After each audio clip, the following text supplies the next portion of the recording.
could you use $50? How about $100? $200? Well, today we're giving away $250. Details on how you can win are coming up. And you might need that $250 to help start your child's braces fund. Coming up, Angie Hicks from Angie's List tells us how we can make that dental necessity worth thousands seem reasonable. You fight to catch your breath. You know you need a transplant to stay alive, and then you find out to get it, you're going to need $1 million.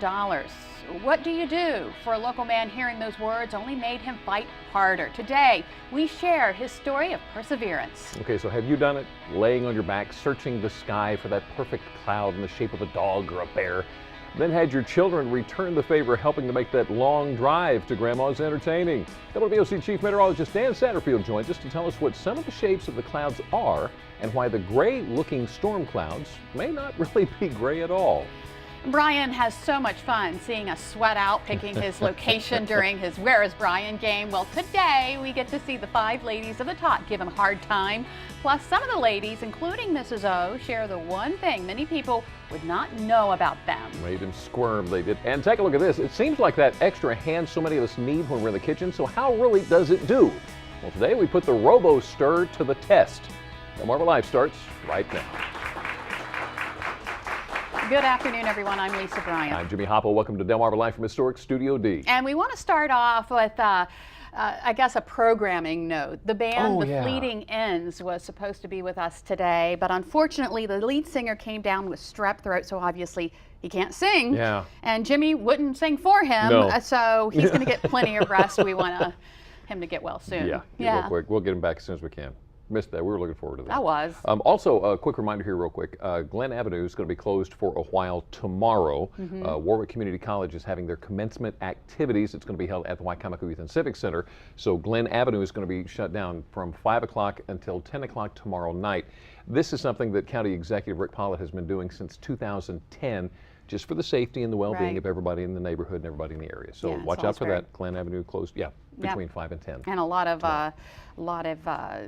commencement exercises coming up, so it's going to happen more than that. I got to ask you something. Do you know what a Chinese lantern is? Yeah, you've seen them. Kind of like it's almost like a miniature hot air balloon. Right. You see them at parties and weddings. Well, did you know they're illegal in the state of Maryland? No. I did not know that either. And here's a good example of why. The Worcester County Fire Marshal's Office says a woods fire last weekend in Snow Hill was started by 3 Chinese lanterns from a party next door. Doesn't that make sense? It really does. It really does. They got to come back down sooner or later. Yeah. Wow. But I did not know they were illegal. Well, gotta remember that. The partiers, or the people who were throwing the party, found out when the fire came up to the edge of their property. That would be a bad thing, so keep that in mind. You know, school is hard enough, and this is something that I've seen through Carol. She's a teacher in Seaford, and I've learned this through her. Imagine how hard school is trying to do homework with no home for homeless kids. It happens every day, and you will be astonished at how many kids have to do this. The reason I'm bringing that up, Wilmington University is focusing a new scholarship program on homeless students from Delaware public schools. Now what they're going to do is they'll provide $1,000 each academic year to supplement the students' financial aid. Now, it's not just a freebie. The kids have to qualify academically, and then they've got to maintain a 3.0 grade point average. University officials will also help the kids find suitable living arrangements, and the Financial Aid and Career Services Office will work with the students. That is so it's great. a wonderful program they're starting at Wilmington University. Yeah, trying to level that playing field a bit. That's tough. You know, some kids, more than 50 volunteers from 3 area churches came together to try to do their part to end hunger internationally. They were packing up meals for Kids Against Hunger, an international food relief campaign. The volunteers were from St. Benedict's Catholic Church in Ridgely, Emmanuel Lutheran Church in Preston, and Emmanuel Lutheran in Easton. They raised, before they did this, they raised $2,000, which paid for 9,500 meals. Wow. That's a lot of food. About 90% of the meals will be shipped overseas to feed the hungry, and then the other 10% stay here in the U.S. And they're freeze-dried like casseroles and things like that, so that they can be prepared when they get overseas. Guys. So yeah, that's awesome. That is a good job. A lot of good hard work.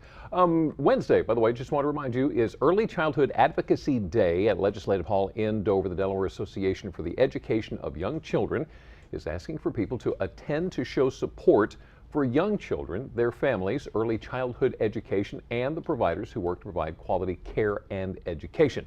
Would you like to go? Glad to hear that. If you'd like to go, it is from noon until 2:30 Wednesday, this Wednesday, May 8th, day after tomorrow, from noon until 2:30 right there at Leg Hall in Dover. Stop by, they'd love to see you. They're going to talk about, they're going to have a lot of legislation for children there that they want to support. You know, last summer was the first summer that Bob and I got one of those passes so we could drive on acetate in our four-wheel drive truck. And you know what? I didn't realize you kind of have to know what you're doing to drive across that sand. But we won't get into that right now. Oh, come on. No, we're not going to get into that right now. You can't tease like that. But I will tell you, Cape Henlopen State Park will host a Driving on the Beach workshop. Right. I wish I would have gone. Join park rangers and surf fishing experts to learn rules, regulations, and get tips on safe driving, how to avoid getting stuck, and how to get unstuck, more importantly. Yeah. Each program meets at the Seaside Nature Center at 9:30 a.m. For an indoor presentation. Now, depending on how the weather is the day of that particular workshop, they might actually take you out on the beach and let you drive. If you have the safe driving equipment, which is a low tire or a pressure gauge, tire gauge, tow rope, a chain, board, jack, and shovel. Right. So here's the information. It's Saturday, May 11th and the 19th, and then on Sundays, June 2nd and the 15th, 9:30 a.m. The fee, $5 per person. Like I said, the Seaside Nature Center, and there's a number if you want to pre-register and get more information, 302-645-6852. Be wonderful to be able to take you out on the beach. I think from here it looks like there may be rain on Saturday. Yeah. So maybe, you know, Brian Keene says this thing, anything past 3 days is magic. Yeah, so right. That could change by the time we get there, right? Get a little bit closer. You being the wonderful person that you are, racing Brian Spyros with high heels on. We have to go through that again. Being so gracious as to let him win every time, which I think is pretty awesome. Yeah. They had a high heel dash at Salisbury University yesterday afternoon for women's sporting women. Look at these guys. I mean, oh no, these are the ladies. I'm sorry, the guys. The guys are coming up. This is in high heels. Can you believe this? Look at these guys. 14 people, a 50-yard. Look at this. Oh my goodness. Here's a man who is proud of being able to run in heels. Yeah. A 50-yard dash. Tyler Guzzo. I'm not sure if that was Tyler, but Tyler Guzzo was named the high heel champ of Salisbury University. Oh my goodness, they are all out sprinting. And he just go play with and, you know, I'm his going to use shoes. this opportunity to say that when you're doing that, you're really weighing between breaking your ankles and winning, because yeah, you got to want it awfully bad. You got to want it really bad. Get out there and win that. But good job, guys. Yes. Great job. You know, this Friday is National Public Gardens Day. Oh, it is? Yes, and Adkins Arboretum in Caroline County. Have you ever been there? I haven't. I hear you need to go. They are celebrating with free admission, so maybe this Friday is the day to go. Here's some pictures from it. It's a 400-acre native garden and preserve in Ridgely dedicated to promoting the appreciation and conservation of the region's native plants. It has 5 miles of paths along streams, through meadows, and native plant gardens. Absolutely beautiful. Here's their hours if you want to go. 10 a.m. to 4 p.m. Tuesday through Saturday, noon to 4 on Sunday. Again, this Friday from 10 a.m. to 4 p.m. Admission is free. Absolutely nada. Yeah. Ooh, that's worth it. Yeah. Need to go. Time to do the geek moment? Geek moment. Geek moment. We like to give a little warning for you here. Pretty soon you're going to be able to buy a piece of historical space travel memorabilia. Neil Armstrong was hooked up to a heart monitor when he stepped off Apollo 11, and that EKG reading is now for sale. Going to go up for auction at the RR Auction in New Hampshire. RR Auction currently has the EKG reading listed at only a paltry $3,000. But they think it's going to go more. And it may go for more. Yeah. Okay. Do you want that? You never know when you're going to come across an EKG of historical significance. But I mean, it's interesting. They're going to have other items there as well, including the joystick that helped guide them to land on the moon. But the lunar landing, really? Yeah. I would pay for that. Yeah, but what I find interesting, though, is I was reading this article, and they were saying that Neil Armstrong's heart rate was relatively low, while Buzz Aldrin's was high. They had like completely different heart rates. Well, that's interesting. Go figure. Who knows? Yeah. How about we say congratulations to Orb? Congratulations, Orb. Congratulations, Orb. Orb was the winner of the Kentucky Derby over the weekend, going on to run in the Preakness May 18th, giving the colt a shot at the Triple Crown. The farm that Orb came from, Claiborne Farm, produced 2 Triple Crown winners. Apparently the biggest competition Orb is facing is from his own farm. His own farm. I guess so. Wow. That is something. Do you like horse racing? No, I can take it or leave it. Yeah, okay. Yeah, there are, and we can put this to a vote if you like, but I think there are few things that are as funny and cute as a baby laughing. Unless it's this baby who is not only cute, but laughing and gives you the evil eye. Oh, really? Oh, how it's horrible. Doop. I think you said it. He's so cute because he laughs at himself and then gives that evil eye and again. He's like, oh. How cool. Okay, it's an oldie. It's an oldie but a goodie, but it's still one I can sit and look at, and when he gives you the evil eye, you know it. Well, still ahead, we've got a shot for you to become a $250 richer viewer. We're going to tell you how to win.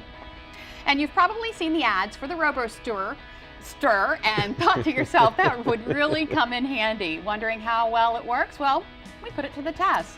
WBOC Chief Meteorologist Dan Satterfield is here to give us a 60-second science lesson on how to identify clouds. But next, a Kent County man diagnosed with COPD is breathing easier these days thanks to a double lung transplant. A look back at how a community came together to save his life and why he has an especially generous angel he's never even met. Delmarva Life, we'll be right back. Delmarva Life is brought to you by Sussex County Federal Credit Union, guiding you to your financial future. Peninsula Regional Medical Center, honored to serve the entire Delmarva Peninsula since 1897. Your local York and Mitsubishi dealers. And State Farm Insurance. Like a good neighbor, State Farm is there.